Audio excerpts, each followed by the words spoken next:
So can Star Wars be saved? I've been asked this question a lot over the years, just in general, just over my entire life being a massive Star Wars fan. Especially within the last 10 years when the sequel trilogy came out, people just been asking themselves, can Star Wars actually be saved from this point going forward? Because it just seems like Disney's just digging a deeper and deeper hole. And my answer to that is just a little bit different than usual, because what some people are starting to contact or trying to attack Star Wars as itself, instead of attacking the actual symptom. You got people saying that Star Wars is dead, but guys, this franchise has survived longer, way longer than I've been alive, ever since my mom and dad were little.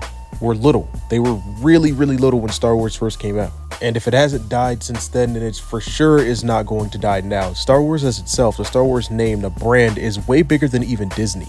Sure, they may be the ones to own it right now, but the onus of Star Wars dying is just never going to be a thing. It's never going to actually be a full-blown, conclusive thing that, oh, Star Wars is dead, it's a dead IP. It's never going to happen. But the way you can go about fixing it is actually not tuning into Star Wars, which is a kind of contradictory take in this, but the way you fix it is to not tune in.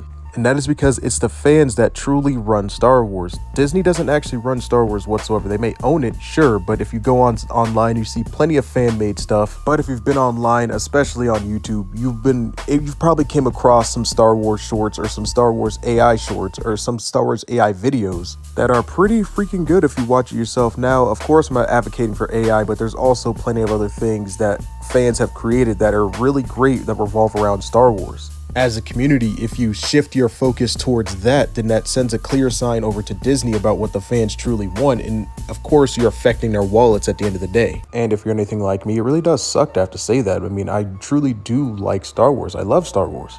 But this would be essentially us grabbing the ball and putting it back in our court, because at the end of the day, if we affect their bottom line, their money making, then this is what will ultimately grab the attention of these big studios and these big corporations, because that's what they ultimately care about, is money. I mean, look at what they've done with Star Wars since then. Since acquiring Star Wars, that's all Disney has cared about, is money.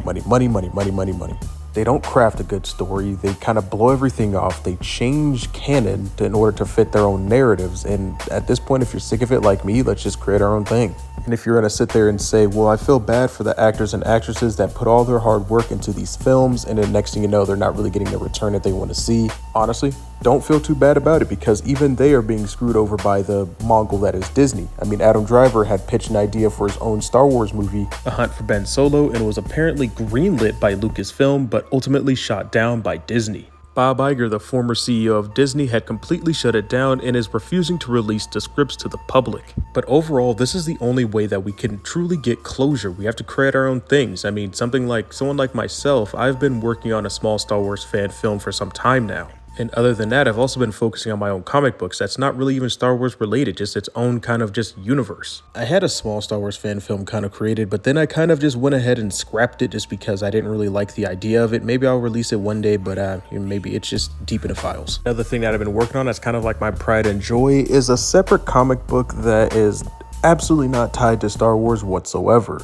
And one day I truly hope to be able to release that to the public, or at least get some eyes on it. The only thing is I generally don't know how to get eyes on it. I don't know where to even begin. And right now it's just all in paper. It's all on file. I don't even have drawings and things like that, but one day I'll get that going. But anyway, that's all I got for this video. Leave your thoughts in the comment section down below. May the force be with you guys, and as always, have a great rest of your day.